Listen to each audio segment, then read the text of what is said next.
나는 지금 행복한가? 나는 무엇을 잃고 살아왔을까? 이런 질문들은 오랫동안 잊고 지낸 나 자신이 다시 손을 내밀고 있는 순간입니다.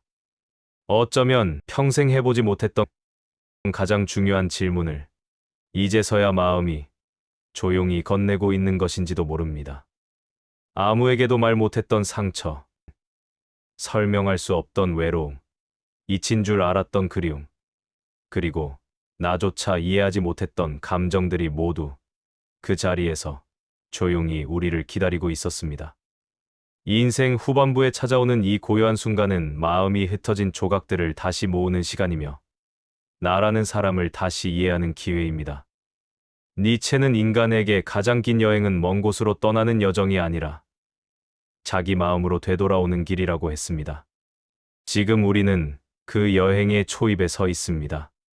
그동안 너무 바빠, 너무 책임을 지고 살아와 한 번도 깊이 들여다보지 못했던 내 마음을 향해 천천히 고개를 돌리는 순간입니다. 마음 속에 숨겨져 있던 감정들이 나를 괴롭히기 위해 올라오는 것이 아니라 이제야 비로소 나에게 이해받고 싶어 모습을 드러내는 것입니다. 지금 이 순간 당신은 자신을 이해할 준비가 되어 있고 스스로를 위로할 수 있는 사람이며 당신의 삶을 다시 긍정할 힘을 가진 사람입니다. 이제 당신의 마음을 향한 긴 여행이 시작됩니다. 이 인생을 돌아보면 우리는 참 많은 사람들을 만나며 살아왔습니다. 하지만 정작 가장 마지막까지 만나지 못하는 사람은 언제나 나 자신이었습니다. 다른 누구의 얼굴은 잘 떠올리면서도 내 마음의 얼굴은 평생 한 번도 제대로 바라본 적이 없다는 사실을 어느 순간 깨닫게 됩니다.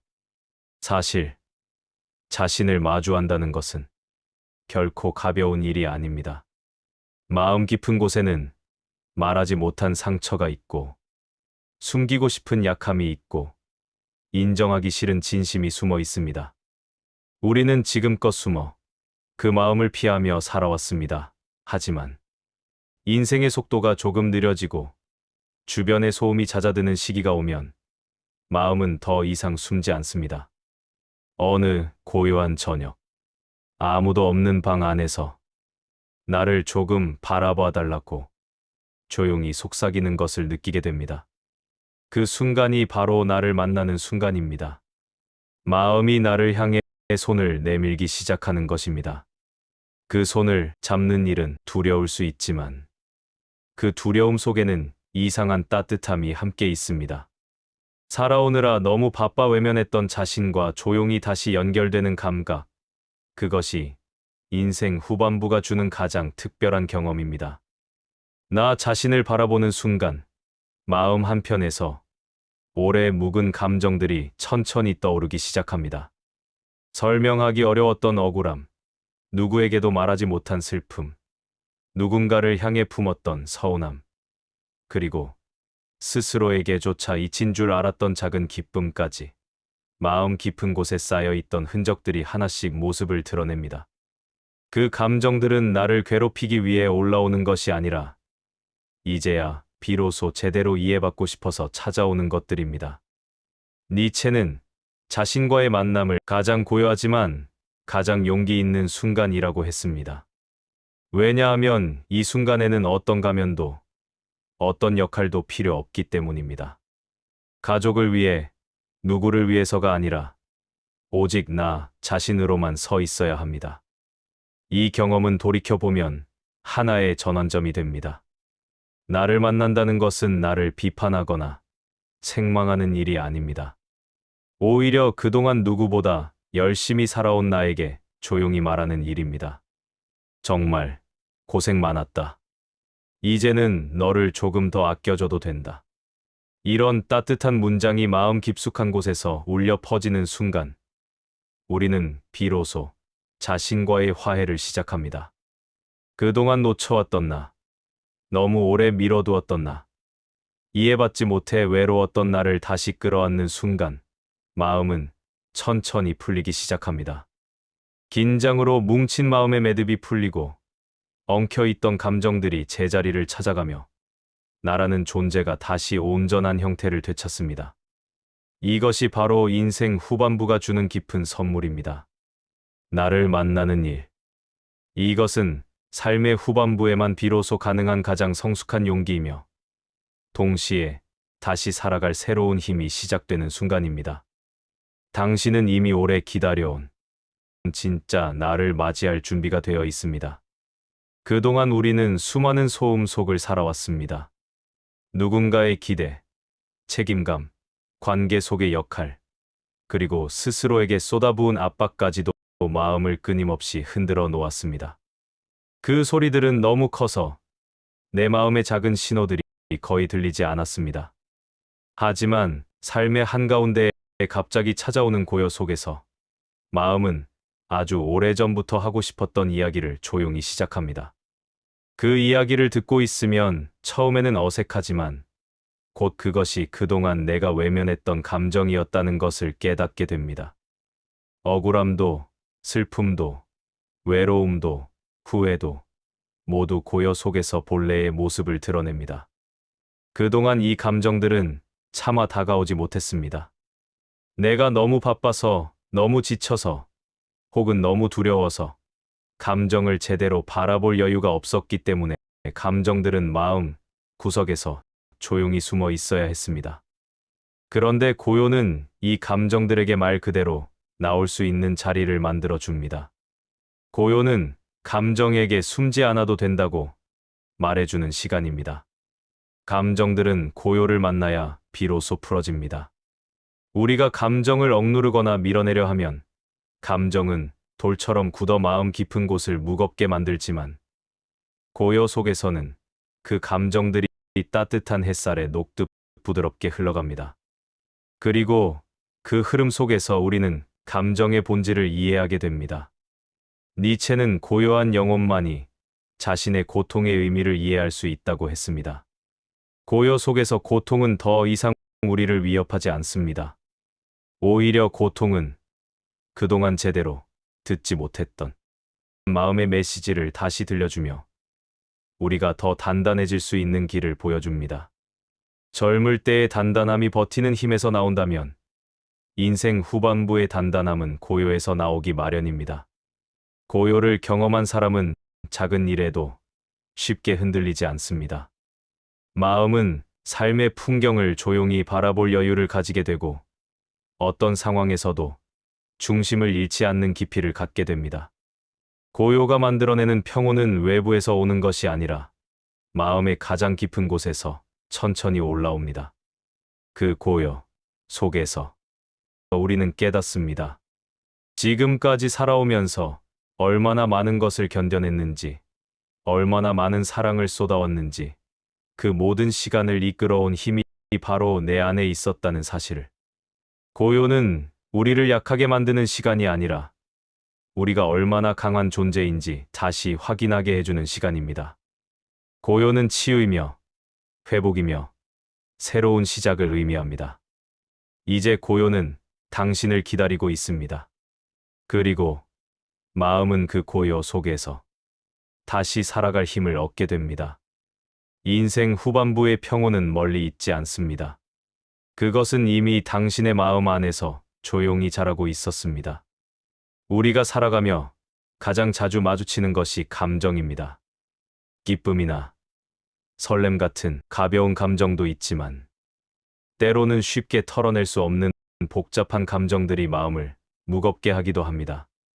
서운함, 불안, 후회, 죄책감, 이름을 붙이기 어려운 감정들이 조용히 모습을 드러낼 때 우리는 이유를 알지 못한 채 마음이 흔들리는 경험을 하게 됩니다. 많은 사람들은 이런 감정들이 자신을 괴롭힌다고 생각하며 어떻게든 빨리 지워버리고 싶어 합니다. 감정은 잘못이 아닙니다. 감정은 마음에서 보낸 작은 신호입니다. 니체는 감정은 우리가 모르고 지나친 진실을 들고 찾아오는 손님이라고 표현했습니다. 감정이 불편하게 느껴지는 순간, 그것은 나에게 무언가를 새롭게 알려주기 위해 찾아온 것입니다. 그동안 내가 미뤄두었던 마음, 말하지 못한 고통, 잊었다고 생각했던 상처가 감정의 형태로 올라오는 것입니다. 그래서 감정은 혼란을 주는 손님이 아니라 오랜 시간 기다린 친구와도 같습니다. 감정을 다스릴 때 가장 먼저 해야 할 일은 감정을 억누르지 않는 것입니다.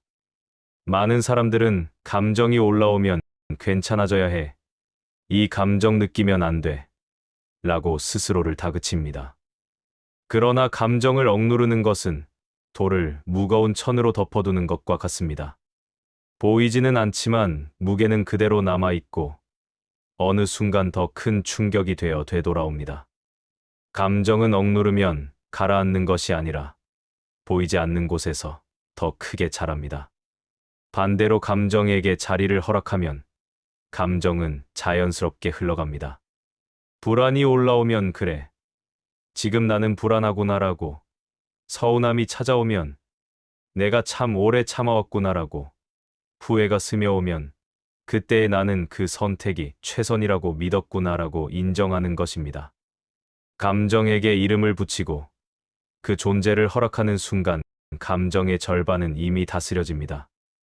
이것이 이 책가 말한 감정의 의미를 이해하는 법입니다.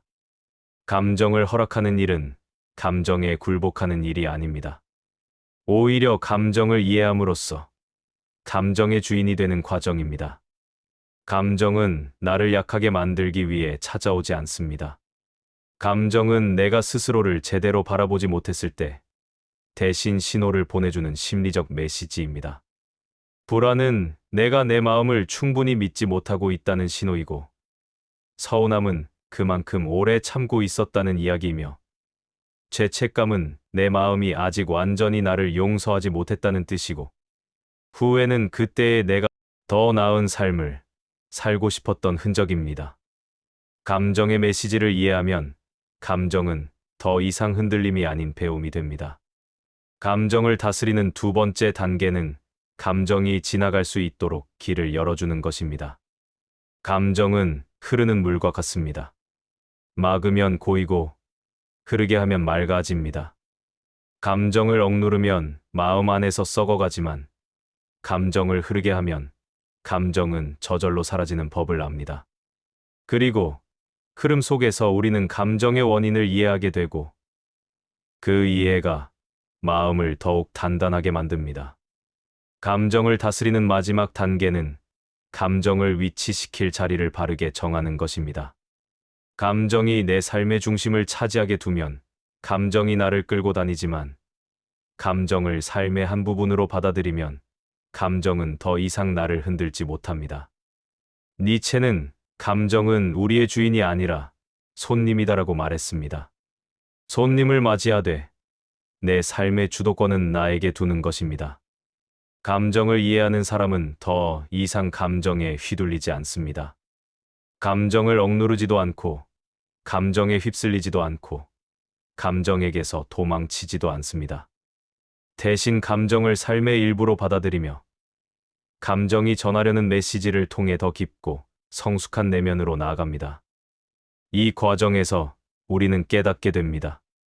감정이 나를 괴롭히기 위해 온 것이 아니라 나를 성장시키기 위해 온 것이라는 사실을. 감정을 다스린다는 것은 감정을 없애는 것이 아니라 감정을 통해 나를 이해하는 일입니다. 이 이해가 쌓일수록 마음은 흔들림에서 벗어나고 감정은 더 이상 삶의 장애물이 아니라 삶의 안내자가 됩니다. 그리고 그 안내는 언제나 더 단단한 나를 향해 있습니다. 우리가 살아오며 배운 것은 대부분 붙잡는 법이었습니다. 사람을 붙잡고, 관계를 붙잡고, 기대를 붙잡고, 역할을 붙잡고, 과거를 붙잡으며 우리는 무엇이든 놓치지 않기 위해 애썼습니다. 아마도 잃어버릴까 두려웠기 때문이고, 무너질까 걱정됐기 때문이며, 내가 소중히 여긴 것들이 사라지는 것을 견딜 자신이 없었기 때문일 것입니다. 하지만 시간이 흐르고 인생의 후반부에 들어서면 그동안 그렇게 꼭 움켜쥐고 있던 것들이 오히려 마음을 더욱 무겁게 만들어 왔다는 사실을 천천히 깨닫기 시작합니다. 내려놓음은 잃어버림이 아니라 해방입니다. 내려놓는다는 것은 마음이 더는 상처받지 않도록 돕는 또 하나의 지혜이며, 마음이 오랫동안 짊어지고 살아온 무게를 조용히 내려놓아도 괜찮다는 허락입니다. 우리는 흔히 내려놓으면 내가 약해질 것이라고 생각하지만 실제로는 그 반대입니다. 내려놓을 수 있는 사람만이 진짜 강한 사람입니다. 내려놓음은 마음이 세상을 바라보는 방식을 바꾸어 놓습니다. 억지로 버텼던 관계를 내려놓으면 비로소 나에게 남아있던 진짜 애정과 감사가 보입니다. 해결할 수 없었던 후회를 내려놓으면 그 후회 속에 숨어 있던 나의 진심이 드러납니다. 오래 안고 있던 분노를 내려놓으면 마음 깊숙한 곳에서 나를 지키려 했던 마음의 두려움이 이해됩니다. 그리고 내려놓는 순간 마음은 조금씩 가벼워지고 그 가벼움은 다시 살아갈 힘이 됩니다. 내려놓음의 첫 단계는 지금까지 마음을 괴롭혀온 것들이 더 이상 나를 지켜주지 않는다는 사실을 인정하는 데서 시작됩니다. 두 번째 단계는 그 괴로움들이 떠날 수 있도록 마음에 작은 틈을 만들어주는 것입니다. 마지막 단계는 내려놓음으로 인해 찾아오는 가벼움을 두려워하지 않고 받아들이는 것입니다. 사람은 오래 무거운 마음으로 살아오면 가벼워지는 일을 오히려 불안하게 느낄 때가 있습니다. 하지만 마음이 가벼워지는 것은 약해진 것이 아니라 스스로를 이해하고 용서하고 자유롭게 할 준비가 되었다는 증거입니다. 강함은 버티는 데서 오지 않습니다. 강함은 내려놓는 데서 옵니다. 내가 내 마음에게 더 이상 무거움을 강요하지 않을 때 마음은 비로소 자유를 얻습니다. 오래된 미움도, 지켜내지 못한 관계도, 풀리지 않은 후회도, 내가 완벽하려고 애쓴 마음까지도 모두 내려놓을 수 있을 때 우리는 드디어 자유로워집니다. 인생 후반부의 가장 큰 선물은 내려놓음입니다. 내려놓을 때 비로소 우리는 새롭게 살아갈 길을 찾게 되고 마음은 다시 숨을 쉰다는 사실을 깨닫게 됩니다. 그리고 그 길 위에서 우리는 조용히 느낍니다. 마음이 자유로워지는 순간 인생도 자유로워진다는 것을. 인생의 어느 순간 우리는 모두 고독이라는 감정을 마주하게 됩니다. 젊을 때는 고독이 두려운 것이었고 외면해야 하는 감정이었고 혹은 나에게 문제가 생겼다는 신호처럼 느껴지기도 했습니다. 그러나 시간이 흐르고 삶의 경험들이 우리를 더 깊은 사람으로 만들어 갈수록 고독은 더 이상 단순한 외로움이 아니라 하나의 상태이자 공간이 되어 우리 삶에 찾아옵니다. 고독은 사람을 비워내는 시간이 아닙니다. 오히려 고독은 내 안을 다시 채우는 시간입니다. 삶의 소음이 잦아들고 관계들이 차분히 정리되고 나를 둘러싼 역할과 책임이 조금씩 가벼워지는 시기가 오면 우리는 마침내 고독이라는 조용한 방 안에 들어서게 됩니다. 그리고 그 방 안에서 처음으로 나는 나 자신과 제대로 마주하게 됩니다. 니체는 고독 속에서 인간은 자신의 가장 깊은 목소리를 듣는다 고 말했습니다. 고독은 우리를 외롭게 하는 것이 아니라 세상의 수많은 목소리들 속에서 묻혀버린 나의 진짜 목소리를 다시 들을 수 있게 합니다. 타인의 기대와 비교의 시선, 세상의 기준이 잠시 사라질 때 우리는 그동안 마음속에서 수없이 밀려왔다가 묻혀버린 작은 소리들을 듣게 됩니다. 나는 어떤 삶을 살아오고 있었는가? 나는 무엇이 되어가고 있는가? 그리고 앞으로의 시간은 어떻게 살아갈 것인가? 이런 질문들이 고독 속에서 비로소 자신을 드러냅니다. 많은 사람들은 고독을 외면하려 합니다. 외로움과 고독을 같은 의미로 착각하기 때문입니다. 하지만 외로움은 누군가를 잃었을 때 오는 감정이지만 고독은 나 자신을 되찾기 위한 과정에서 오는 성숙한 상태입니다. 외로움은 결핍의 감정이지만 고독은 성장의 감정입니다. 외로움이 누군가의 부재라면 고독은 나 자신과의 존재입니다. 고독 속에 있을 때 마음은 천천히 정리되기 시작합니다. 그동안 지나쳤던 후회도, 풀리지 않던 억울함도, 오래 묵혀둔 슬픔도 고독이라는 조용한 자리에서 다시 한번 모습을 드러냅니다. 그러나 이번에는 그 감정들이 우리를 무너뜨리지 않습니다. 왜냐하면 고독은 감정을 두려움이 아니라 이해의 눈으로 바라보게 하기 때문입니다. 고독은 감정을 적으로 보던 시각을 바꿉니다. 감정이 나를 괴롭히던 대상이 아니라 나를 성장시키기 위한 안내자였다는 사실을 깨닫게 합니다. 고독은 우리에게 깊은 통찰을 줍니다. 고독 속에서 사람은 비로소 삶을 객관적으로 바라보게 됩니다. 지금까지 쥐고 있던 것들 중 무엇은 꼭 필요한 것이었고, 무엇은 사실 억지로 안고 있었던 것인지, 어떤 관계는 지켜야 하고, 어떤 관계는 놓아줘야 했는지를 조용히 깨닫게 됩니다. 그리고 이 통찰은 마음을 단단하게 만들 뿐만 아니라 다시 앞으로 걸어갈 용기를 줍니다. 니체는 고독을 인간의 성숙 과정에서 반드시 거쳐야 할 정화의 순간으로 보았습니다. 고독은 나를 비우는 시간이 아니라 나를 정죄하는 시간입니다. 필요 없는 것들이 떨어져 나가고 마음속 진짜 중요한 것들이 선명해지는 순간, 고독은 무서운 존재가 아니라 따뜻한 안내자로 다가옵니다. 고독 속에서 우리는 알게 됩니다. 지금까지 살아오느라 얼마나 바빴는지, 얼마나 많은 것을 마음에 쌓아두었는지, 그리고 얼마나 오래 나 자신을 잊고 살았는지. 고독은 나에게 묻습니다. 이제는 너 자신을 다시 사랑해도 되지 않겠니? 고독은 나를 벌주려는 것이 아니라 나를 다시 회복시키기 위해 찾아온 것입니다. 고독은 더 이상 두려움에 다른 이름이 아닙니다. 고독은 마음을 깊게 만들고 감정을 정직하게 만들며 나라는 존재를 온전히 이해할 수 있게 하는 성숙의 시간입니다. 외부가 조용해질 때 비로소 내면이 말하기 시작합니다. 그리고 우리는 그 고요한 목소리 속에서 인생 후반부를 살아갈 진짜 힘을 얻게 됩니다. 고독은 우리에게 말합니다. 너는 혼자가 아니다. 너는 너와 함께 있다. 이 문장을 이해하는 순간, 고독은 더 이상 어둠이 아니라 빛이 됩니다. 삶을 단단하게 만들어주는 빛, 마음을 자유롭게 해주는 빛, 존재를 깊게 만드는 빛. 고독은 결국 우리를 더 깊고, 더 넓고, 더 자유로운 존재로 이끌어주는 가장 중요한 동반자입니다.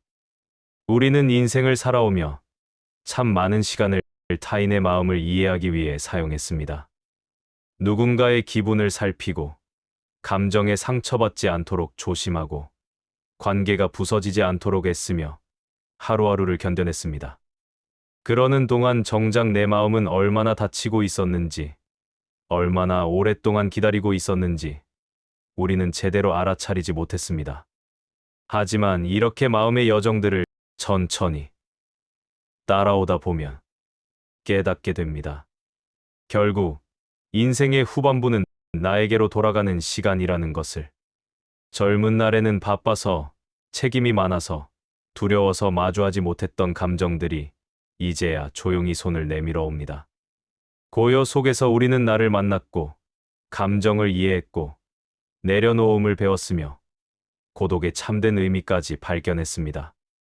그리고 그 모든 과정이 우리를 더 강하게, 더 단단하게, 더 자유롭게 만들었다는 사실을 비로소 알게 됩니다. 마음은 우리가 생각한 것보다 훨씬 넓고 깊은 공간이었습니다. 그 마음을 들여다보는 일은 때로는 서늘하고, 때로는 벅차고, 때로는 눈물겹지만 결국에는 나를 다시 살아가게 하는 힘이 됩니다. 니체는 인생을 사랑하라. 그 속에는 아직 발견하지 못한 빛이 있다. 말했습니다. 그 빛은 멀리 있는 것이 아니라 오늘 우리의 마음 속에서 조용히 깜박이고 있습니다. 상처를 안고도 살아낸 시간들, 내려놓으면서 비워낸 무게들, 고독 속에서 되찾은 나 자신, 이 모든 것이 앞으로의 인생을 더 깊고 따뜻하게 비춰줄 것입니다. 지금 이 순간도 당신의 마음은 여전히 성장하고 있습니다. 나이 듦은 끝이 아니라 마음이 완성되어 가는 과정입니다. 여정을 따라와 주신 당신의 마음이 어떤 모습이든 그 마음은 충분히 소중하고 충분히 아름답고 충분히 괜찮습니다. 이 이야기가 오늘 당신의 마음에 작은 위로 하나라도 남았다면 앞으로도 당신의 삶에 빛이 닿을 수 있도록 저와 함께 걸어가 주세요. 구독과 좋아요, 그리고 알림 설정까지 해주신다면 당신 마음을 위한 더 깊은 이야기들을 계속 전해드릴 수 있을 것입니다. 당신의 내일이 오늘보다 조금 더 고요하고 조금 더 자유롭고 조금 더 당신다운 하루이길 진심으로 바랍니다.